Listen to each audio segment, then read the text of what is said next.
ഫിഫെക്സ് 2025 ഞാനിപ്പോൾ ഉള്ളത് കാഡിയ furniture. കാഡിയ steel furniture എന്ന് പറഞ്ഞു കഴിഞ്ഞാൽ നമുക്കെല്ലാം അറിയാം, പുതിയ ഇന്നോവേഷൻ ആയിട്ട് കേരളത്തിൽ മൊത്തം സപ്ലൈ ചെയ്യുന്ന ഒരു ഡിസ്ട്രിബ്യൂട്ടറാണ്, അല്ലെങ്കിൽ അഥവാ ഒരു മാനുഫാക്ചററാണ് കാഡിയ ഫർണിച്ചർ എന്ന് പറയുന്നത്.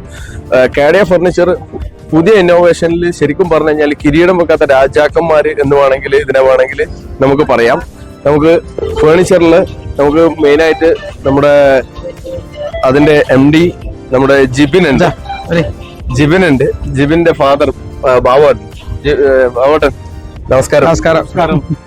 ജിബിൻ, നമ്മള് ഈ കസ്റ്റമൈസ്ഡ് ആണല്ലോ നിങ്ങൾ ഇതിനെ ഉദ്ദേശിക്കുന്നത്. നമുക്ക് ഏതുതരം കസ്റ്റമൈസ്ഡ് ഫേർണിച്ചർ ആണ് കൂടുതലും പോകുന്നത്? ഏത് തരം നമുക്ക് ചെയ്യാൻ പറ്റും, അതിനുള്ള എല്ലാ സംവിധാനവും നമ്മുടെ കയ്യിലുണ്ട്. മെറ്റൽ ഉണ്ട്, മോഡുലർ ഉണ്ട്, കുഷൻ, എല്ലാം ഇതും ചെയ്യാൻ പറ്റുന്ന രീതിയിലുള്ള ഒരു സെറ്റപ്പ് ഇപ്പം നമുക്കുണ്ട്. ഞാനൊന്ന് ചോദിക്കട്ടെ, നമ്മൾക്കിപ്പോ ഒരു ബെഡ്റൂം സെറ്റ് നമുക്ക് സാധാരണ നമ്മളെ മലബാർ ഏരിയയിൽ അറ എന്നെല്ലാം പറയുന്ന ഒരു കൺസെപ്റ്റ് നമുക്ക് സ്റ്റീൽ ഫർണിച്ചറിൽ ചെയ്തിട്ടുണ്ട്.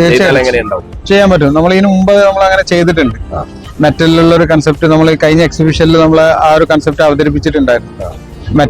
മെറ്റലിലുള്ള ഒരു 4 ഡോർ വാർഡ്രോബ്, പിന്നെ കട്ടില് എല്ലാം വരുന്നൊരു മോഡൽ നമ്മളത് ചെയ്തിട്ടുണ്ടായിരുന്നു. അതാണ് സത്യത്തിൽ ഇതിന്റെ ഹൈലൈറ്റ്. നമ്മൾ സാധാരണ ഇപ്പം വീടുകൾ നിർമ്മിക്കുന്നത് ഇപ്പം മാറി സ്റ്റീൽ ഫർണിച്ചറിലേക്ക് വന്നിരിക്കുന്നു.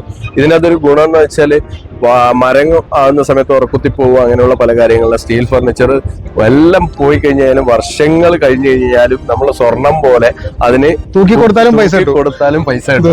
അതാണ് ഞാൻ സത്യത്തിൽ മനസ്സിലാക്കിയത്. ഇപ്പൊ ഒരു ട്രെൻഡ് തന്നെയാണ് സ്റ്റീൽ ഫർണിച്ചറിന്റെ. ഇപ്പൊ സ്റ്റീൽ ബിൽഡിങ്ങും ഒരു ട്രെൻഡ് തന്നെയാണ്, അതുപോലെയാണ് ഈ സ്റ്റീൽ ഫർണിച്ചർ കാര്യവും. എന്താ കഴിഞ്ഞാലും എങ്ങനെയുണ്ട് നമ്മുടെ ഫിഫെക്സ് 2025? നിങ്ങൾ അടിപൊളിയാണ്. നല്ല എൻക്വയറീസ് ഉണ്ട്, നല്ല ലീഡ്സ് ഉണ്ട്. വരുന്ന ആളുകൾക്കൊക്കെ നമ്മളുടെ പ്രൊഡക്റ്റ് നന്നായിട്ട് ഇഷ്ടപ്പെട്ടിട്ടുണ്ട്. അപ്പൊ അതൊക്കെ കേൾക്കുമ്പോൾ തന്നെ നമുക്ക് ഒരുപാട് സന്തോഷമാണ്. നമ്മൾ ചെയ്തത് ആളുകളെ അക്സെപ്റ്റ് ചെയ്യുക എന്നുള്ളത് തന്നെ ഒരു സന്തോഷമുള്ള കാര്യമാണല്ലോ.